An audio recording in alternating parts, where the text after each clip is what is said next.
Hi friends, welcome back to our YouTube channel. మనకు Indian army నుంచి మనకు ఒక గ్రూప్ సి సివిలియన్ నోటిఫికేషన్ రావడం జరిగింది. ఈ గ్రూప్ సి సివిలియన్ నోటిఫికేషన్స్ అన్నీ కూడా మనకు పర్మనెంట్ ఉద్యోగాలు అనమాట ఇండియన్ ఆర్మీలోన. అయితే దీనికి వచ్చేసి నోటిఫికేషన్ వచ్చి మనకు చాలా డేస్ అవుతుంది. ఇంతవరకు ఎవరు కూడా తెలియదు. అండ్ మన సబ్స్క్రైబర్ కొంతమంది కన్నా యూజ్ ఉంటుంది అండ్ కొంతమంది నన్ను అప్లై చేసుకుంటారు అనే ఉద్దేశం కొద్దీ ఈ వీడియో చేస్తా ఉన్నాను. ఇదే వీడియోలో మీకు notification details, qualification, age limit, selection process and అదేవిధంగా మనకు అప్లికేషన్ ప్రాసెస్ కూడా చెప్తాను. సెలక్షన్ ప్రాసెస్ విషయానికి వస్తే సింగిల్ ఎగ్జామ్ మాత్రమే కండక్ట్ చేసి మనల్ని అయితే సెలెక్ట్ అయితే చేస్తారు. దీనికి ఎలాంటి మెడికల్ టెస్ట్ కానీ ఎలాంటి రన్నింగ్ కానీ కండక్ట్ అయితే చేయరనమాట. అండ్ మనకు జాబ్ పోస్టింగ్ వచ్చేసి మనకు బెంగళూరులో కూడా ఇస్తాము అని వాళ్ళే నోటిఫికేషన్ డీటెయిల్గా మెన్షన్ చేశారు. కాబట్టి ఎవరికైతే ఇంట్రెస్ట్ ఉంటుందో ఇలాంటి గ్రూప్ సి నోటిఫికేషన్స్కి ఇండియన్ ఆర్మీవి అప్లై అయితే చేసుకోండి. అండ్ అప్లికేషన్ ఫీజు కూడా ఎలాంటిది అయితే లేదు. కాబట్టి ఎవరికైతే ఇంట్రెస్ట్ ఉంటుందో వాళ్ళందరూ కూడా వీడియోని ఎండ్ వరకు చూసి అప్లై చేసుకోండి. అండ్ వీడియో చూసిన ప్రతి ఒక్క స్మాల్ రిక్వెస్ట్ ఏంటంటే చాలామంది వీడియోస్ని చూస్తున్నారు కానీ లైక్ చేయకుండా వెళ్ళిపోతున్నారు. మీరు ఒక లైక్ చేసి మన ఛానల్ కొద్దిగా బూస్ట్ అప్ అయితే ఉంటుంది. ప్రతి ఒక్కరు లైక్ అయితే చేయండి. అదేవిధంగా మీకు ఎటువంటి జెన్యూన్ జాబ్ అప్డేట్స్ కూడా కావాలంటే మన ఛానల్ సబ్స్క్రైబ్ చేసుకుని పక్కన బెల్ ఐకాన్ అయితే యాక్టివేట్ చేసి పెట్టుకోండి. వీడియోలో ముందు ఇంపార్టెంట్ అప్డేట్, ఎవరైతే ఇంటికానే ఉండి కాంపిటేటివ్ ఎగ్జామ్స్కి ప్రిపేర్ అవ్వాలనుకుంటారో ఎస్ఎస్జిడి కానిస్టేబుల్ కానీ, రైల్వే ఎన్టీపీసీ కానీ, రైల్వే గ్రూప్ డి కానీ, అదేవిధంగా రైల్వే టెక్నీషియన్ కానీ, అదేవిధంగా ఆర్పీఎఫ్ కానిస్టేబుల్స్ కానీ ఇలాంటి నోటిఫికేషన్ ప్రిపేర్ అవ్వాలంటే కనుక మన డిఫెన్స్ డార్లింగ్ యాప్లో వచ్చేసి మీకు తక్కువ ప్రైస్కే విత్ 1 ఇయర్ వ్యాలిడ్ అయితే ఇస్తా ఉన్నాము. మీరు అక్కడ డెమో వీడియో చూసి మీకు కంటెంట్ అండ్ సబ్జెక్ట్ నచ్చితే కోర్స్ అయితే తీసుకోండి. మన డిఫెన్స్ డార్లింగ్ యాప్ లింక్ కింద డిస్క్రిప్షన్ మీకు ప్రొవైడ్ చేయడం అయితే జరిగింది. ఇక మెయిన్ టాపిక్ ఏంటంటే మనకు ఇండియన్ ఆర్మీ నుంచి ఇచ్చినటువంటి గ్రూప్ సి సివిలియన్ నోటిఫికేషన్ వచ్చేసి ఇదేనమాట. ఇది వచ్చేసి నేను డైరెక్ట్గా మీకు ఎంప్లాయ్మెంట్ న్యూస్పేపర్లో ఉన్నటువంటి విధంగా మీకు చూపిస్తా ఉన్నాను. ఈ నోటిఫికేషన్ మనకి ఏమేమి పోస్టులు భర్తీ చేస్తున్నట్టే టెలికాం మెకానిక్, అదేవిధంగా ఆర్మెంట్ మెకానిక్, నెక్స్ట్ మనకు ఎంటీఎస్ ఈ పోస్టులు అయితే మనకు భర్తీ చేస్తూ ఉన్నారు. ఇక్కడ ముందుగా మనకు ఎంటీఎస్కి క్వాలిఫికేషన్ చూసుకుంటే మెట్రికులేషన్ పాస్ అయి ఉండాలి. సింపుల్గా 10th క్లాస్ పాస్ అయినటువంటి ప్రతి ఒక్కరు కూడా అప్లై చేసుకోవచ్చు. ఇక ఎలాంటి ఎక్స్పీరియన్స్ కానీ ఎలాంటి హయ్యర్ క్వాలిఫికేషన్ కానీ ఏది కూడా అవసరం అయితే లేదు. సెకండ్ వచ్చేసి మనకు ఆర్మమెంట్ మెకానిక్ వచ్చేసి మనకు 10+2 ఇంటర్మీడియట్ అయితే క్వాలిఫికేషన్ అయితే ఉండాలి. ఇంటర్లో మీరు ఏ గ్రూప్ చేసినా కూడా అప్లై చేసుకోవచ్చు. ఇంకోటి మనకు ఐటీ ఎవరైతే ఫిట్టర్ ట్రేడ్ కానీ లేదంటే గ్రేడ్ అయితే ఉందో వాటి రిలేటెడ్ ఉన్నటువంటి సర్టిఫికేట్ ఉన్నటువంటి వాళ్ళకు ప్రయారిటీ ఇస్తారు. అది ఉన్న వాళ్ళు దానికైతే అప్లై చేసుకోండి మెకానిక్ ట్రేడ్కి. అదేవిధంగా ఇంకొక పోస్ట్ కూడా ఉంది కదా మనకు టెలికాం మెకానిక్, దీనికి కూడా సేమ్ అనమాట. 10+2 ఇంటర్మీడియట్ పాస్ అయి ఉండాలి. అదేవిధంగా మీకు ట్రేడ్కి రిలేటెడ్ ఉన్నటువంటి ఐటీఐ సర్టిఫికేట్ అయితే ఉండాల్సి ఉంటుంది. ఒకవేళ ఎక్సెప్షనల్ క్యాండిడేట్ వాళ్ళు అప్లై చేసుకుంటే కనుక మీరు వాటి కూడా అప్లై చేసుకోవచ్చు అనమాట మీరు. ఇక నెక్స్ట్ మనకు శాలరీ అండ్ అదేవిధంగా ఏజ్ లిమిట్ విషయానికి వస్తే కనుక మనకు మినిమం ఏజ్ లిమిట్ 18 సంవత్సరాలు అయితే ఉండాలి. మ్యాక్సిమం 25 ఇయర్స్ ఉన్నటువంటి యువర్ ఈడబ్ల్యూఎస్ అప్లై చేసుకోవచ్చు. ఇక ఎస్సీ ఎస్టీ వాళ్ళకు 5 ఇయర్స్ వస్తుంది కాబట్టి 30 ఇయర్స్, ఓబీసీ క్యాండిడేట్ వాళ్ళకు 28 వరకు అప్లై చేసుకోవచ్చు. అయితే ఇక్కడ ఎస్సీ ఎస్టీ ఓబీసీ వాళ్ళు ఏంటంటే మీ కేటగిరీలో పోస్టులు ఉంటేనే ఈ ఎక్స్ట్రా ఏజ్ లిమిట్ అయితే వస్తుంది.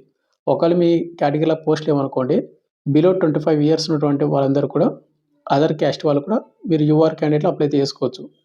ఇక నెక్స్ట్ మనకు శాలరీ చూసుకుంటే మనకు సీరియల్ నెంబర్ 2 ఏవైతే ఉన్నాయో లెవెల్ 4 కింద మీకు శాలరీ అయితే వస్తుంది. ఒకవేళ ఎంటీఎస్కి అప్లై చేసుకుంటే కనుక మనకు లెవెల్ 1 కింద మనకు శాలరీ అయితే వస్తుంది. ఎంటీఎస్కి వచ్చేసి మనకు 38,000 అబవ్ మనకు శాలరీ అయితే వస్తుంది. ఇక లెవెల్ 4 ఉన్నటువంటి పోస్ట్కి ఏంటంటే మనకు అవి కొద్దిగా మంచి ర్యాంక్ ఉన్నటువంటి పోస్ట్ కాబట్టి 52,000 వరకు దగ్గర శాలరీ అయితే వస్తుంది అనమాట అప్రాక్సిమేట్లీ. ఇక నెక్స్ట్ మనకు సెలక్షన్ ప్రాసెస్. ఈ నోటిఫికేషన్కి అప్లై చేసుకోవాలంటే కనుక మనకు సింగిల్ ఎగ్జామ్ మాత్రమే కండక్ట్ అయితే చేస్తారు. మెడికల్ టెస్ట్ కూడా కండక్ట్ చేయరు అండ్ రన్నింగ్ కూడా ఉండదు. సింగిల్ ఎగ్జామ్ మాత్రమే. ఇక్కడ ఎగ్జామ్కి వచ్చేసి మనకు నెగిటివ్ మార్క్ అయితే వాళ్ళు మెన్షన్ చేశారు 0.25, 4 తప్పులకు 1 మార్క్ అయితే కట్ అవుతుంది. అండ్ మనకు ఓవరాల్గా మనకు 150 మార్కుల క్వశ్చన్ పేపర్ అయితే వస్తుంది అనమాట. ఓఎంఆర్ ద్వారా మనకు మల్టిపుల్ చాయిస్ క్వశ్చన్ అయితే రావడం అయితే జరుగుతూ ఉంది. ఇక్కడ మనకు ట్రేడ్ వైజ్గా మనకు డివైడ్ చేయడం అయితే జరిగింది ఎగ్జామ్ ప్యాటర్న్ అనేది. ఇక్కడ మనకు టెలికాం మెకానిక్ కానీ ఆర్మమెంట్ మెకానిక్ కానీ ఏంటంటే మనకు జనరల్ ఇంటెలిజెన్స్ అండ్ రీజనింగ్ నుంచి 25 క్వశ్చన్లు వస్తాయి 20 మార్కులకు. జనరల్ అవేర్నెస్ నుంచి 25 క్వశ్చన్లు, ఇంగ్లీష్ లాంగ్వేజ్ నుంచి 25, న్యూమరికల్ యాప్టిట్యూడ్ నుంచి మనకు 25, ట్రేడ్ స్పెసిఫిక్ నుంచి మనకు 50 క్వశ్చన్లు. ఓవరాల్ మనకు 150 మార్కులకు. అదేవిధంగా ఎవరైతే ఎంటీఎస్ ట్రేడ్కి అప్లై చేసుకుంటారో కదా మల్టీ టాస్కింగ్ స్టాఫ్కి 150 క్వశ్చన్లు వస్తాయి 150 మార్కులకు. జనరల్ ఇంటెలిజెన్స్ అండ్ రీజనింగ్ నుంచి 50 క్వశ్చన్లు 50 మార్కులకు. జనరల్ అవేర్నెస్ నుంచి 50 క్వశ్చన్లు 50 మార్కులకు. ఇంగ్లీష్ లాంగ్వేజ్ నుంచి 25 క్వశ్చన్లు 25 మార్కులకు. న్యూమరికల్ యాప్టిట్యూడ్ నుంచి మనకు 25 క్వశ్చన్లు 20 మార్కులకు. ఈ విధంగా అయితే మనకు క్వశ్చన్ పేపర్ అయితే రావడం అయితే జరుగుతుంది ఎంటీఎస్ ట్రేడ్కి. ఇక నెక్స్ట్ మనకు హౌ టు అప్లై విషయానికి వస్తే కనుక అప్లికేషన్ ఫామ్ అనేది మనకు కేవలం ఆఫ్లైన్ ద్వారా మాత్రం అప్లై చేసుకోవాల్సి ఉంటుంది. ఆన్లైన్ అప్లికేషన్ అయితే కాదు. అండ్ ఆఫ్‌లైన్ అప్లికేషన్ మనకి ఏ విధంగా చేయాలంటే, అప్లికేషన్ ఫార్మ్ మీకు టెలిగ్రామ్ గ్రూప్‌లో పోస్ట్ చేశాను. అక్కడ పిన్ చేసి పెడతాను. అకౌంట్ డౌన్‌లోడ్ చేసుకోండి. ఇక్కడ మీరు రీసెంట్‌గా దిగినటువంటి ఒక ఫోటో అయితే అతికించి, ఫోటో పైన మీరు క్రాస్‌గా సిగ్నేచర్ అయితే చేయండి. సిగ్నేచర్ కింద సెల్ఫ్ అటెస్ట్ అయితే చేయండి అంతే. ఇక మీరు బై పోస్ట్ ద్వారా పంపించాల్సిన అడ్రస్ వచ్చేసి ఇదే అనమాట. ఇక నెక్స్ట్ మనకు ఫస్ట్ పాయింట్ వచ్చేసి పోస్ట్ అప్లైడ్. మీరు ఏ పోస్ట్‌కి అప్లై చేసినా ఆ పోస్ట్ రాయండి నేమ్ అనేది. సెకండ్ మీ పేరు, మీ 10థ్ మెమోలో మీ పేరు, మీ ఫాదర్ నేమ్, మీ మదర్ నేమ్, అదేవిధంగా మీ డేట్ ఆఫ్ బర్త్ ఏ విధంగా ఉందో సేమ్ అదే విధంగా ఇవ్వాల్సి ఉంటుంది. ఇక నెక్స్ట్ మనకి ఇక్కడ థర్డ్ వచ్చేసి ఫాదర్ నేమ్, కిందనే మదర్ నేమ్ అండ్ కింద మనకు డేట్ ఆఫ్ బర్త్ అయితే ఇవ్వాలి. ఏజ్ వచ్చేసి మనకు అప్లై లాస్ట్ డేట్ మనకి ఏందంటే జనవరి 23కి అయితే మనకు మెన్షన్ చేయడం అయితే జరిగింది. ఆ డేట్‌కి మీకు ఎన్ని సంవత్సరాలు, ఎన్ని మంత్స్, ఎన్ని డేస్ అయితే కౌంట్ చేసుకోండి. జెండర్ మీరు మేల్ అయితే మేల్, ఫీమేల్ అయితే ఫీమేల్ ఇవ్వండి. Nationality Indian. రిలీజియన్ మీరు ముస్లిం అయితే ముస్లిము, హిందువు అయితే హిందువు, సిక్ అయితే సిక్కు, క్రిస్టియన్ అయితే క్రిస్టియన్ అయితే ఇవ్వాలి. నెక్స్ట్ కిందనే మనకు నైన్త్ ఆప్షన్ వచ్చేసి కరెస్పాండ్ అడ్రస్. మీరు మీ అడ్రస్ అయితే ఇవ్వండి. 10థ్ వచ్చేసి మీ పర్మనెంట్ అడ్రస్, పిన్ కోడ్, స్టేటు, మొబైల్ నంబరు, ఈమెయిల్ ఐడీ ఇవి కంపల్సరీ అయితే ఇవ్వాల్సి ఉంటుంది. 11థ్ మీరు మీ కేటగిరీ ఏ కేటగిరీ కింద అప్లై చేస్తున్నారు అనేది మాక్సిమం మనకు యూఆర్ కాబట్టి యూఆర్ అయితే పెట్టండి. ఇక నెక్స్ట్ మనకు లెంత్ ఆఫ్ సర్వీస్ ఎవరైతే ప్రజెంట్ ఎక్సెప్షనల్ క్యాండిడేట్ వాళ్ళు అప్లై చేద్దామని అనుకుంటారో వాళ్ళ డీటెయిల్స్ అయితే ఇవ్వాలి. ఒకవేళ ఎక్సెప్షనల్ క్యాండిడేట్ వాళ్ళు కాకపోతే గానీ మీరు దాన్ని ఏం టచ్ చేయొద్దండి. నెక్స్ట్ మనకు ఎవరైతే సెంట్రల్ గవర్నమెంట్ రిలాక్సేషన్ యూజ్ చేసుకోవాలంటే గన మీరు అది యూజ్ చేసుకోవచ్చు. అంటే ఎక్స్‌పీరియన్స్ ఉన్న వాళ్ళు. ఒకవేళ కాదంటే నోన్ పెట్టేసేయండి ఏం కాదు. 14థ్ వచ్చేసి మీకు ఎడ్యుకేషన్ క్వాలిఫికేషన్ డీటెయిల్స్ అయితే ఇవ్వాలి. నేమ్ ఆఫ్ ఎగ్జామినేషన్ వచ్చేసి మీరు ముందుగా ఎస్ఎస్‌సి మీరు అప్లై చేసిన పోస్ట్‌ని బట్టి 10థ్ అని 10థ్ ఏ సంవత్సరంలో పాస్ అయ్యారు, 10థ్ బోర్డు, 10థ్‌లో వచ్చినటువంటి పర్సెంట్ మార్కులు అండ్ గ్రేడ్, డివిజన్ అవైతే ఇవ్వాలి. అదేవిధంగా మీరు అప్లై చేసిన పోస్ట్‌కి ఏమైనా ఎక్స్‌పీరియన్స్ ఉంటే అవి కూడా డీటెయిల్స్ ఇవ్వాల్సి ఉంటుంది. నెక్స్ట్ మనకు లిస్ట్ ఆఫ్ ఎన్‌క్లోజర్స్ అనమాట. ఈ పోస్ట్‌తో పాటు అంటే అప్లికేషన్ ఫార్మ్‌తో పాటు మీరు ఏమేమి పంపిస్తున్నారు అనేది ఇక్కడ మీరు మెన్షన్ చేయాలి. మనకు 10థ్ క్లాస్ మార్క్స్ మెమో జిరాక్స్ ఉంటది. ఆధార్ కార్డ్ జిరాక్సు, మీ క్యాస్ట్ సర్టిఫికేట్ జిరాక్సు, ఒకవేళ ఎక్స్‌పీరియన్స్ ఉంటే ఎక్స్‌పీరియన్స్ జిరాక్సు, అదేవిధంగా డొమిసైల్ ఉంటే డొమిసైల్ జిరాక్సు ఇలాంటివైతే మీరు ఇక్కడ కౌంట్ చేసుకొని ఇక్కడ మీరు ఇవ్వాల్సి ఉంటుంది. నెక్స్ట్ మనకు ఐడెంటిటీ ప్రూఫ్. ఐడెంటిటీ ప్రూఫ్ వచ్చేసి మనకు ఆధార్ కార్డ్ నంబర్ గానీ, లేదంటే మనకు పాన్ కార్డ్ నంబర్ గానీ ఏదో ఒకటి అయితే ఇవ్వాల్సి ఉంటుంది. అందరి కాడ ఆధార్ కార్డ్ ఉంటది. ఆధార్ కార్డ్ అయితే ఇవ్వండి. కింద మనకు డిక్లరేషన్ అయితే ఉంది. డిక్లరేషన్ వచ్చేసిందంటే ఇక్కడ సిగ్నేచర్ అయితే చేయాల్సి ఉంటుంది. ఇక next left side place and date. మీరు ఏ డేట్ అయితే అప్లై చేసారో ఆ డేట్ అయితే ఇవ్వండి. ప్లేస్ వచ్చేసి మీరు మీ మండలం గానీ, మీ విలేజ్ గానీ, మీ డిస్ట్రిక్ట్ గానీ ఇవ్వండి. అండ్ కిందనే మనకు మనం కొన్ని పంపించాల్సి ఉంటుంది. రూ. 5 పోస్టల్ స్టాంప్ అనేది ఒక చిన్న ఎన్వలప్ మీద అతికించి దాని మీద మనకు టు అడ్రస్ అని రాసి, టు అడ్రస్ వచ్చేసి మన అడ్రస్ అయితే రాయాలి. మీ విలేజ్ అంటే మీ పేరు, మీ ఫాదర్ నేమ్, మీ హౌస్ నంబర్, మీ విలేజ్, మండలము, district, state, pin code with mobile number మొత్తం కూడా 2 అని పెట్టి స్మాల్ ఎన్వలప్ మీద మీరు రాయాల్సి ఉంటుంది. రూ. 5 పోస్టల్ స్టాంప్ అతికించి. ఇక నెక్స్ట్ వచ్చి మనకు second self attested photo copies of certificates అనమాట. మీరు ఇప్పుడు చెప్పాను కదా! మీరు అప్లికేషన్ ఫార్మ్‌తో పాటు ఏవైతే జిరాక్స్ పంపిస్తున్నారో ప్రతి జిరాక్స్ కింద మీరు కంపల్సరీగా సెల్ఫ్ అటెస్ట్ అయితే చేయాల్సి ఉంటుంది. ఆధార్ కార్డ్ గానీ, మీ ఎడ్యుకేషన్ డీటెయిల్స్ 10థ్ మెమో జిరాక్స్ గానీ, క్యాస్ట్ సర్టిఫికేట్ జిరాక్స్ గానీ, అదేవిధంగా డొమిసైల్ సర్టిఫికేట్ జిరాక్స్ గానీ అలాంటివి. అన్నీ కూడా మీరు కౌంట్ చేసుకొని మీరు ఎన్ని పంపిస్తారో 4, 3, 8, 9, 10 అనేది ఇక్కడ ఇవ్వాలి. నెక్స్ట్ 2 రీసెంట్‌గా దిగినటువంటి 2 లేటెస్ట్ ఫోటోస్ అయితే మీరు పంపించాల్సి ఉంటుంది. మీరు దాని మీద ఏందంటే సెల్ఫ్ అటెస్ట్ చేయండి ముందు. సిగ్నేచర్ చేయండి. ఫోటో బ్యాక్ సైడ్ వచ్చేసి ఏందంటే మీ పేరు, మీ ఫాదర్ నేమ్ గానీ, మీ మదర్ నేమ్ గానీ back side photo back side అయితే రాయాల్సి ఉంటుంది క్యాపిటల్ లెటర్స్‌లో. నెక్స్ట్ మనకు అక్నాలెడ్జ్‌మెంట్ కార్డ్, అడ్మిట్ కార్డ్ అనమాట. అడ్మిట్ కార్డ్ కూడా మీరు దీన్ని ఫిలప్ అయితే చేయాలి. అడ్మిట్ కార్డ్ మీద రీసెంట్‌గా దిగిన ఒక ఫోటో అయితే అతికించి సెల్ఫ్ అటెస్ట్ చేయండి.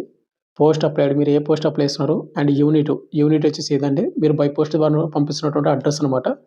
మీ పేరు రాయండి. Date of birth, gender, mother name, father name and category and me correspond address. Next కింద మనకు mobile number and email ID ఇవి మాత్రం మీరు ఫిలప్ అయితే చేయాల్సి ఉంటుంది. ఈ విధంగా మీరు అప్లికేషన్ ఫార్మ్ అయితే ఫిలప్ అయితే చేయాల్సి ఉంటుంది. ఇక నెక్స్ట్ మనకు హౌ టు అప్లై. మీరు అప్లికేషన్ ఫార్మ్ అనేది ఫిలప్ చేశారు కదా! మనకు ఇది బై పోస్ట్ ద్వారా ఆర్డినరీ పోస్ట్ ద్వారా మాత్రమే పంపించాల్సి ఉంటుంది. మీరు ఏం చేస్తారంటే మీరు అప్లికేషన్ ఫార్మ్ ఫిలప్ చేసిన తర్వాత ఒక మెయిన్ ఎన్వలప్ అయితే తీసుకోండి. ఆ మెయిన్ ఎన్వలప్ మీద application for the post of అని రాసి మీరు ఏ పోస్ట్‌కి అయితే అప్లై చేస్తున్నారో ఆ పోస్ట్ నేమ్ అయితే రాయాల్సి ఉంటదనమాట. రాసిన తర్వాత కిందనే మనకు 2 అని పెట్టి మీరు బై పోస్ట్ ద్వారా పంపించే అడ్రస్ మీకు ఏది చెప్పానో అదైతే ఇవ్వండి. లెఫ్ట్ సైడ్ ఫ్రమ్ అని పెట్టి మీ పేరు, మీ ఫాదర్ నేము, మీ హౌస్ నంబరు, మీ విలేజ్, మండలము, డిస్ట్రిక్ట్, స్టేట్, పిన్ కోడ్ మొత్తం కూడా ఫ్రమ్ అని పెట్టి రాయాల్సి ఉంటుంది మెయిన్ ఎన్వలప్ మీద. ఇక నెక్స్ట్ మీరు ఏం చేస్తారంటే మెయిన్ ఎన్వలప్‌లో మీరు చిన్న ఎన్వలప్ ఒకటి, మీరు పంపిస్తున్నటువంటి అప్లికేషన్ ఫార్మ్, మీరు పంపించిన డాక్యుమెంట్ జిరాక్స్‌లు అండ్ అదేవిధంగా 2 ఫోటోలు అన్నీ కూడా మీరు మెయిన్ ఎన్వలప్‌లో పెట్టేసి బై పోస్ట్ ద్వారా పంపియండి. ఆర్డినరీ పోస్ట్ ద్వారా మాత్రమే. దీనికి అప్లై లాస్ట్ డేట్ అని మనకు జనవరి 23 వరకు అప్లై చేసుకోవడానికి టైం అయితే ఉంది. ఇక నెక్స్ట్ మనకు వేకెన్సీ డీటెయిల్స్ ఎన్ని పోస్టులు భర్తీ చేస్తున్నారు ఏంటి మొత్తం చూసుకున్నట్లయితే ఈ నోటిఫికేషన్ మనకు directorate general of electronics and mechanical engineers head quarters technical group EME మనకు న్యూఢిల్లీ నుంచి రావడం అయితే జరిగిందనమాట. గ్రూప్ సి క్యాడర్ సంబంధించిన పోస్టులు భర్తీ చేయడానికి ఇవన్నీ కూడా మనకు పర్మనెంట్ ఉద్యోగాలే. ఇక్కడ చూసుకుంటే యూనిట్ అండ్ మనం బై పోస్ట్ ద్వారా పంపించాల్సినటువంటి అడ్రస్ అనమాట. Headquarters technical group EME Delhi cantt Delhi 110010 ఈ అడ్రస్ మీరు బై పోస్ట్ ద్వారా పంపించాలి. వర్క్ ఆఫ్ ప్లేసు మనకు బెంగళూరులో వచ్చేసి బెంగళూరు అండ్ ఢిల్లీ కాంట్లో టెలికాం మెకానిక్ పోస్ట్ అయితే ఉన్నాయి. 2 పోస్ట్ అయితే ఉన్నాయన్నమాట. అవి కూడా యూఆర్ క్యాండిడేట్ల వాళ్ళు మాత్రమే. జబల్పూర్లో వచ్చేసి ఒక పోస్ట్ అయితే ఉంది, అది కూడా యూఆర్లోను. ఢిల్లీ కాన్లో వచ్చేసి మనకు ఎంటీఎస్ మల్టీ టాస్కింగ్ స్టాఫ్కి వచ్చేసి 4 పోస్టులు అయితే ఉన్నాయి. ఓవరాల్ మనకు ఈ నోటిఫికేషన్లో 7 పోస్టులు అయితే మనకు భర్తీ చేస్తూ ఉన్నారు. అయితే బ్రదర్ ఈ నోటిఫికేషన్కి చాలా కాంపిటీషన్ చాలా తక్కువ అయితే ఉంటుంది. ఎలాంటి ఎక్స్పీరియన్స్ కానీ అవసరం లేదు. అండ్ ఇంకోటి రన్నింగ్ కానీ అండ్ మెడికల్ టెస్ట్ కానీ కండక్ట్ అయితే చేయడం లేదు. కాబట్టి ఎవరికైతే ఇండియన్ ఆర్మీలో గ్రూప్ సి జాబ్ చేయాలి అనుకున్నటువంటి ఎవరుతున్నారో వాళ్ళందరికీ మంచి ఆపర్చునిటీ. డెఫినెట్గా మీరు అప్లై చేసుకోండి. అండ్ మనకు వేకెన్సీ మనకు పెరిగే ఛాన్స్ కూడా ఉంటుంది. ట్రై చేయండి ఒకసారి. ఇక ఫైనల్గా వచ్చేసి ఇంత బ్రదర్, మీకు ఇంకేమైనా డౌట్ కింద కామెంట్ చేయండి. అండ్ మీకు కంప్లీట్ డీటెయిల్ చెప్పాను. మీకు అప్లికేషన్ ఫామ్ కావాలంటే మన టెలిగ్రామ్ గ్రూప్లో పోస్ట్ చేసి అక్కడ పిన్ చేసి పెడతాను. Thank you.